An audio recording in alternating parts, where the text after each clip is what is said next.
और साइकिल वाले अभी आ जाएंगे हमारे साथ, उनसे भी बात करेंगे कि ये साइकिल उनको कैसी लग रही है जब बीजेपी ने मंत्रिमंडल में लाके रख दी है।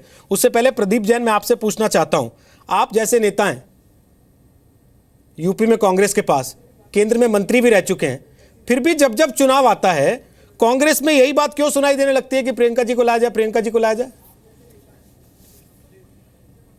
कांग्रेस के पास केंद्र में मंत्री भी रह चुके हैं, फिर भी जब जब चुनाव आता है कांग्रेस में यही बात क्यों सुनाई देने लगती है? प्रदीप जैन, मेरी आवाज आ रही है आपको? निश्चित रूप से हमारे देश के कार्यकर्ताओं की एक भावना प्रियंका जी के प्रति रही है। और वो आवाज आ रही है आपको? जी, आपको आ रही है हमारी आवाज? जी जी, अब आ रही है। आप शायद टीवी से सुन रहे हैं, आप टीवी की आवाज बंद कर देंगे तो बेहतर बात कर पाएंगे मुझसे। प्रियंका जी के प्रति रही है और उनके मन में एक सहज रूप से प्रियंका जी के प्रति लगाव है और मैं समझता हूं कि उनके अंदर एक प्रतिभा है और लोग देख रहे हैं कि लगातार 20-25 साल से वो पार्टी की साधारण कार्यकर्ता बन के काम कर रही हैं, तो उस आधार पर लोगों का उनके प्रति लगाव है और उनका पूरा इतिहास सेवा से जुड़ा हुआ है। मैंने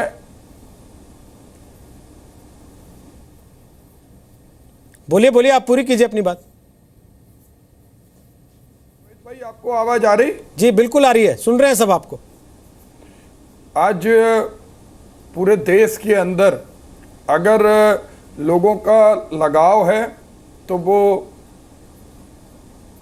राहुल जी की तरफ है और अब सहज रूप से उत्तर प्रदेश के अंदर लोगों का एक आकर्षण प्रियंका जी की तरफ है और वो उनकी प्रतिभा की वजह से है।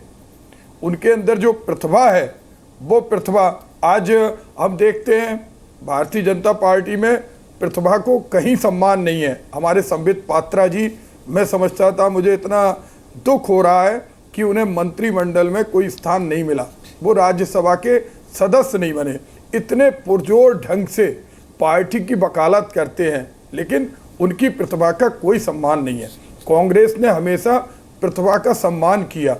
हमारे देश के सबसे बड़े अर्थशास्त्री जिन्हें अंतर्राष्ट्रीय स्तर पर नवाजा गया, वो देश के 2 बार प्रधानमंत्री बने।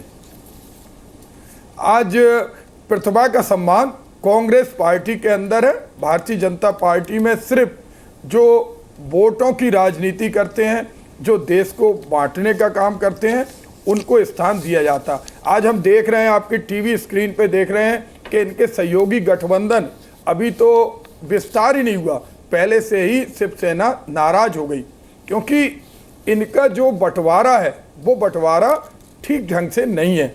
आज जिनको ये मंत्रिमंडल में स्थान दे रहे, आप देखिए अभी इन्होंने जुमलों के अलावा कुछ नहीं दिया।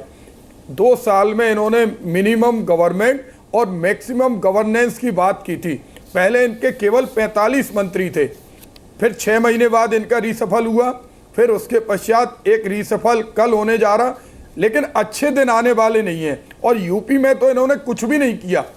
पूरे उत्तर प्रदेश के अंदर कहीं विकास की एक ईंट इस सरकार ने नहीं रखी।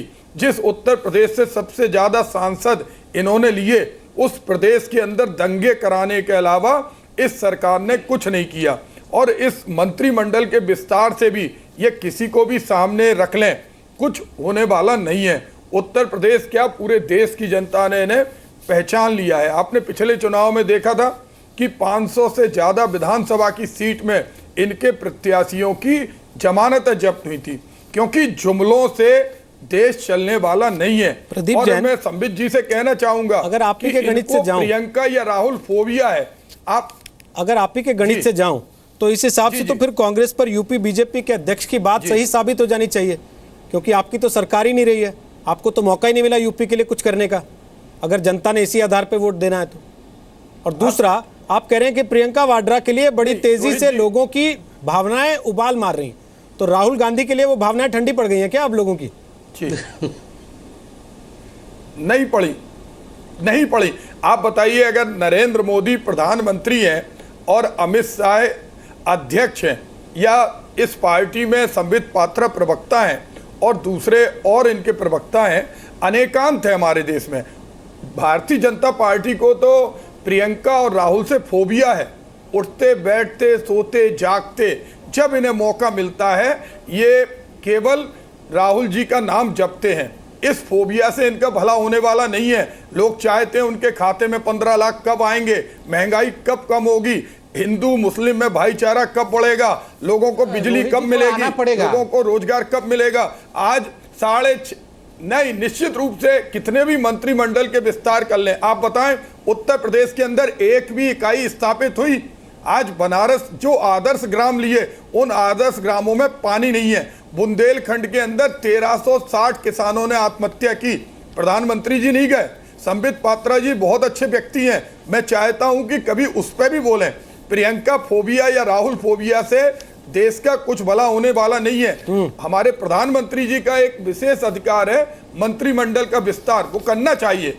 लेकिन उन्हें जो उन्होंने 2013, 12 और 14 में जो उन्होंने बोला था कि मिनिमम गवर्नमेंट और मैक्सिमम गवर्नेंस, और इतने बड़े स्वतंत्र संस्थाओं के पद खाली हैं। आप देखिए हमारे देश के जो बड़े ऑर्गेनाइजेशन हैं उनके पद खाली हैं, उस पर नजर नहीं है। आज रोहित जी, अगर मंत्रिमंडल में आप विस्तार कर रहे हैं ये पूरा तो इनका ही विस्तार होगा कि हम लोग भी कुछ बोलेंगे? सर तुष्टिकरण, फिर वो कहते हैं कि मुझे बोलने नहीं देते। आप बोलिए ना, इसलिए बोलने दिया थोड़ी देर। बोलते हैं आप बोलिए पात्रा जी। नहीं बोलिए।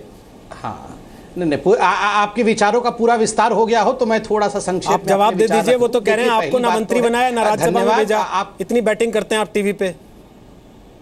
अरे ना, वो चिंता ना करिए, उसका जवाब दे रहा हूँ। हमें क्या हो, उसका जवाब दे रहा हूँ। हाँ, आपने एक बात बिल्कुल ठीक कही कि आपके यहाँ प्रतिभा तो है, राहुल जी और प्रियंका जी दोनों में बहुत प्रतिभा है।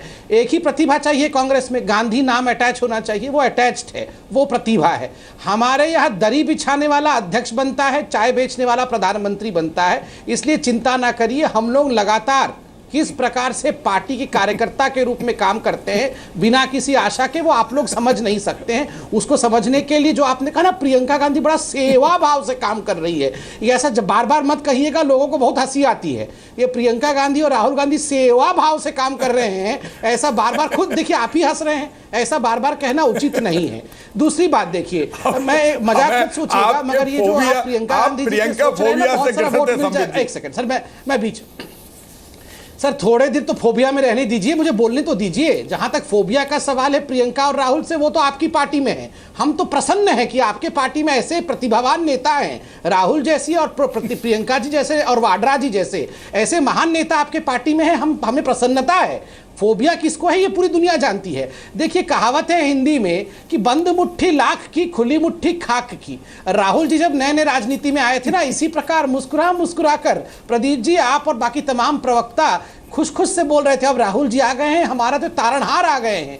उसके बाद जब मुट्ठी खुल गई तो क्या हुआ है ये आप भी जानते हैं। खैर वो तो पता नहीं कहाँ छुट्टी मना रही है, हम भी नहीं जानते हैं, आप भी नहीं जानते हैं, जो है नहीं यहाँ पर उस पर क्या डिबेट करना है। मगर मैं आपकी प्रतिभा का दाव देता हूँ। 5 राज्यों में अभी 1 महीने पहले जो हाल हुआ है,